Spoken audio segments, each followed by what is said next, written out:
اعوذ باللہ من الشیطان الرجیم بسم اللہ الرحمن الرحیم اہدنا الصراط المستقیم صراط الذین انعمت علیہم غیر المغضوب علیہم ولا الضالین صدق اللہ العظیم۔ اہدنا الصراط المستقیم، ہمیں سیدھے راستے کی ہدایت عطا فرما۔ صراط الذین انعمت علیہم، ان لوگوں کے راستے کی جن پر تو نے انعام کیا ہے۔ غیر المغضوب علیہم، نہ ان لوگوں کے راستے کی جن پر غضب نازل ہوا۔ ولا الضالین، اور نہ ان کے راستے کی جو بھٹکے ہوئے ہیں۔ سورۃ الفاتحہ کی ان 3 آیات میں انسان کی ایک خاص الخاص دعا کا ذکر کیا گیا ہے۔ اہدنا الصراط المستقیم، اے اللہ ہمیں سیدھے راستے کی ہدایت عطا فرما۔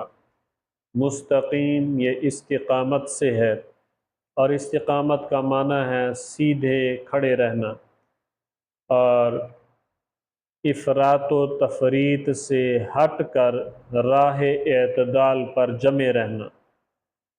مفسرین لکھتے ہیں کہ مستقیم، صراط مستقیم کے مفہوم میں یہ ہے کہ انسان اپنے عقائد، عبادات، معاملات، معاشرت، اخلاق، کسب معاش اور ان کی آمد و صرف کے جمیع ابواب میں اللہ تعالیٰ کی قائم کردہ حدود کے اندر رہتے ہوئے اس کے بتلائے ہوئے طریقے پر چلتا رہے، یہ استقامت ہے۔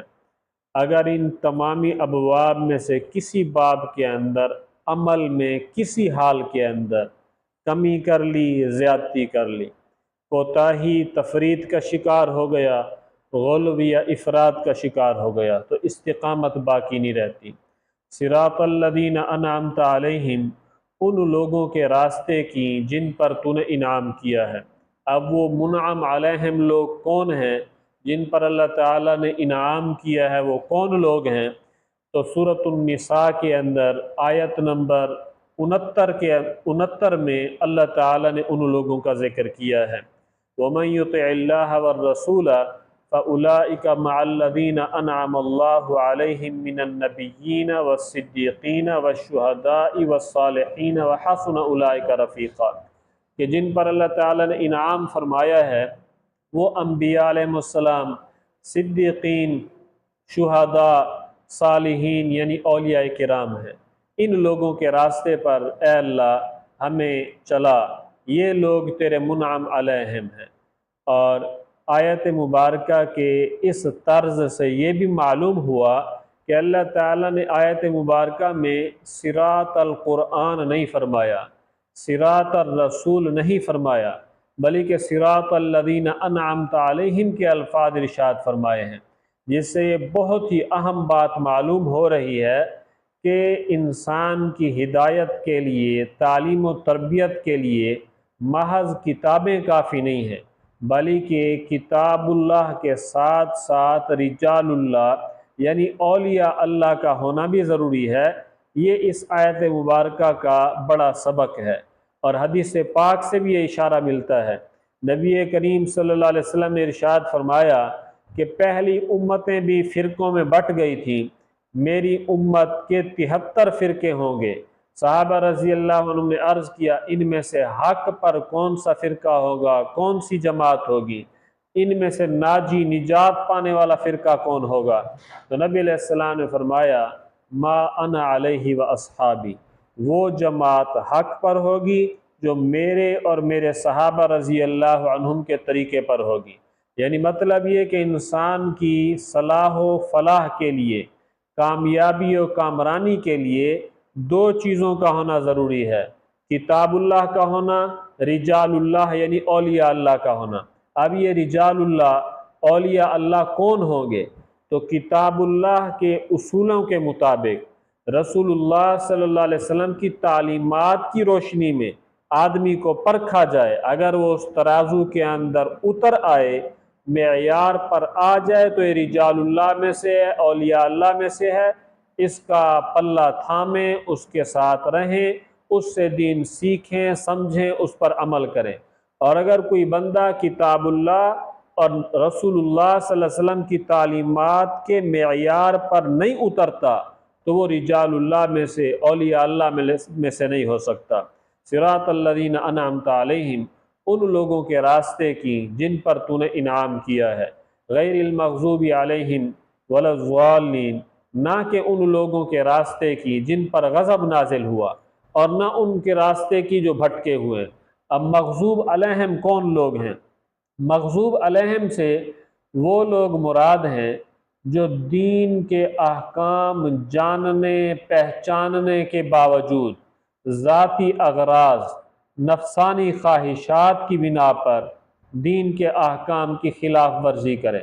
بالفاظ دیگر وہ کوتاہی یعنی تفرید کا شکار ہو جائیں، جیسا کہ یہود کا حال تھا کہ وہ اپنی دنیا کی ذلیل جو ہے گھٹیا مقصد کے لیے اپنے دین کو چھوڑ دیتے تھے، اپنے احکام کی خلاف ورزی کر لیتے تھے، حتیٰ کہ انبیاء علیہ السلام کو قتل کر ڈالتے تھے۔ تو مغضوب علیہم سے وہ لوگ مراد ہیں جو جانتے ہیں، پہچانتے ہیں، پھر بھی احکام الہی کی خلاف ورزی کرتے ہیں، ذاتی اغراض، گھٹیا اغراض اور خواہشات نفسانی کی بنا پر۔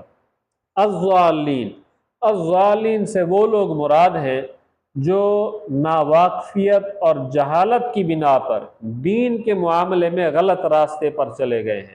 بالفاظ دیگر جو غلو یعنی افراط کا دین کے معاملے میں شکار ہو گئے، جیسا کہ نصارہ کا حال تھا کہ انہوں نے افراط سے، غلو سے کام لیا کہ نبی کو خدا کے درجے پر پہنچا دیا۔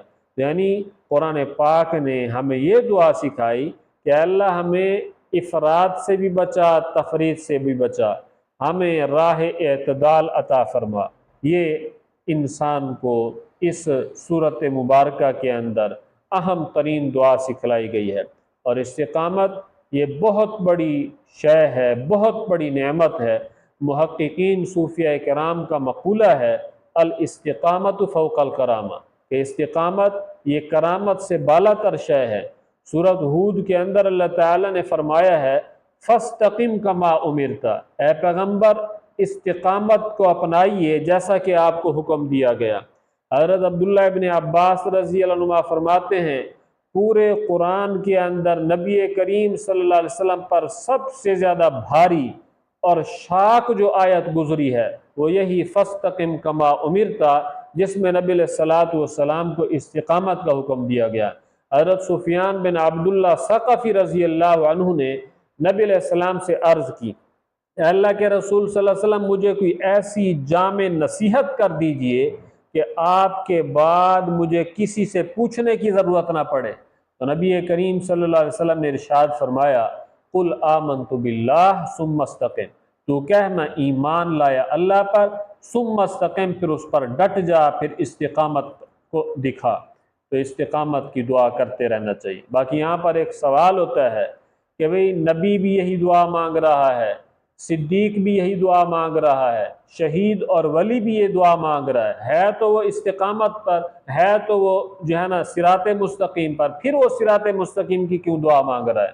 تو اس کی وجہ مفسرین نے لکھی ہے کہ صراط مستقیم کے درجے ہیں، یہ درجے بلند سے بلند تر ہوتے چلے جاتے ہیں، اعلیٰ پھر اس سے اعلیٰ پھر اعلیٰ الاعلیٰ۔ عامی آدمی صراط مستقیم کی دعا کرتا ہے تو اعلیٰ درجے کا تقاضا کرتا ہے، اور اگر کوئی خاص آدمی تقاضا کرتا ہے صراط مستقیم کا تو اس کا مقصد ہے اے اللہ ہمیں اعلیٰ الاعلیٰ صراط مستقیم کا درجہ عطا فرما۔ اور اگر کوئی ہے ہی بہت اونچے مرتبے پر، اعلیٰ الاعلیٰ مرتبے کے اوپر، تو وہ یہ دعا مانگ رہا ہے تو مزید مراتب عالیہ کی، مزید صراط مستقیم کے درجات اور مراتب کی دعا کر رہا ہے۔ دعا ہے اللہ تعالی ہمیں بھی استقامت کے ساتھ دین پر چلتے رہنے، دینی احکامات کو اپناتے رہنے، اور اسی پر اللہ تعالی ہمیں اس دنیا سے اٹھائے اور دین پر ہی، دین اسلام ہی پر ہمارا خاتمہ فرمائے۔ وما علینا الا البلاغ۔